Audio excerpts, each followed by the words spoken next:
So let me tell you. So back in the day when I was younger, I was a go-getter, right? I was a hustler, a mover, a shaker. I pretty much sold whatever I got my hands on, okay? So let me tell you a quick story. So when I was 17 years old, I ended up meeting some business partners, right? And when I tell you, I was so motivated that I ended up working with these business partners, and I actually partnered up with them and actually became owner of a company that actually expanded from San Jose, California, all the way down to Oregon.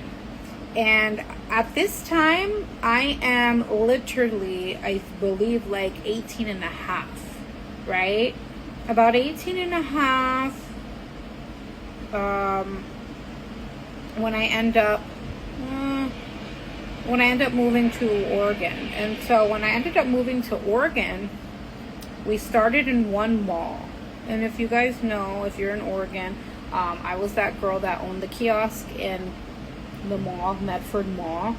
And I had 2 kiosks, right, during Christmas. We did so well that following year? No, within a couple of months actually. We expanded and we went over to Salem Mall, Clackamas Mall, and Medford Mall. So 3 malls, I had 3 kiosks. And let me tell you, when I had the kiosks, I learned how to sell really well, right? So I learned how to sell, because let me tell you, when you have your own business and you do not sell a product, guess what? You are not going to eat, right? You're not going to eat. You're not going to pay your bills.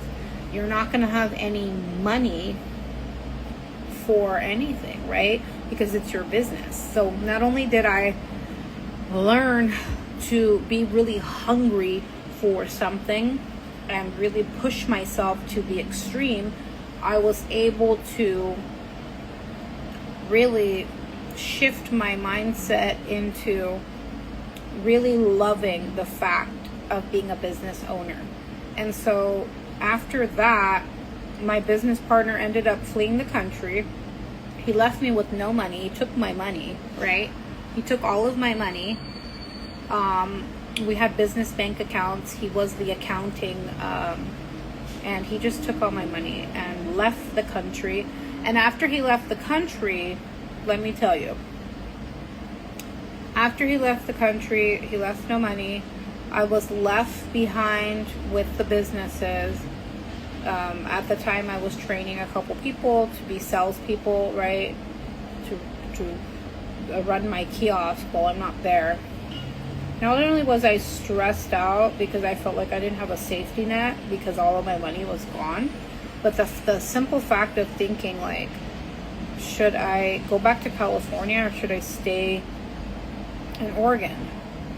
So at this point, I just thought, I'm gonna pack all of my bags and I'm gonna leave.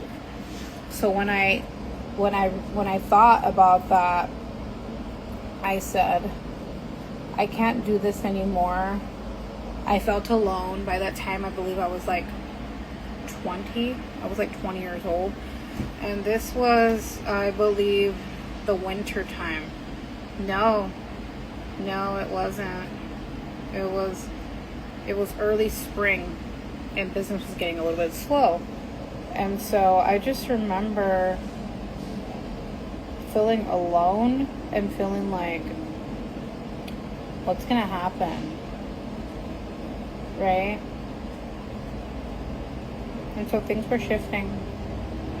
I packed my bags in the largest bags I could buy, not knowing that I had to pay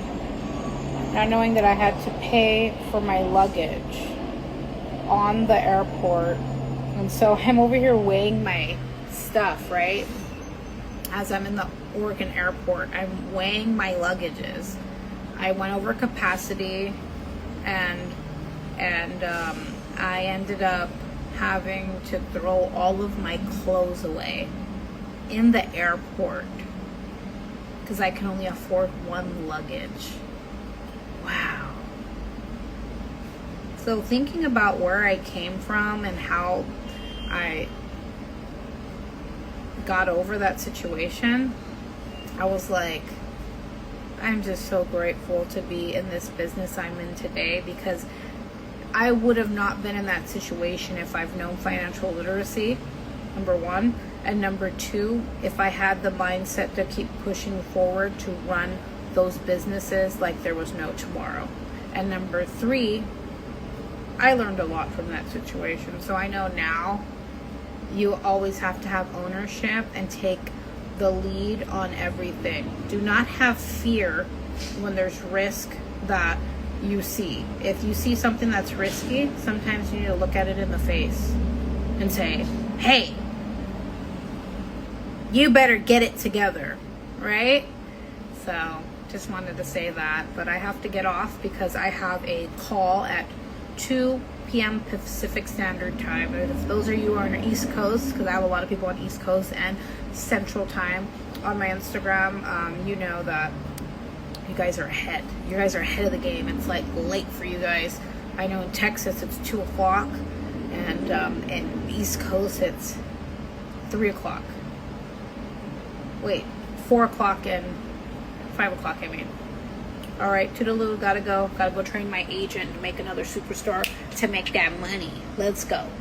If those of you are wanting to know about what I do, or looking for supplemental income, or want to build a business and have ownership of your business, go ahead, click the link in my bio, get on my calendar so you can also become a boss and own your own agency. Si se puede. Alright, let's go. See you at the top.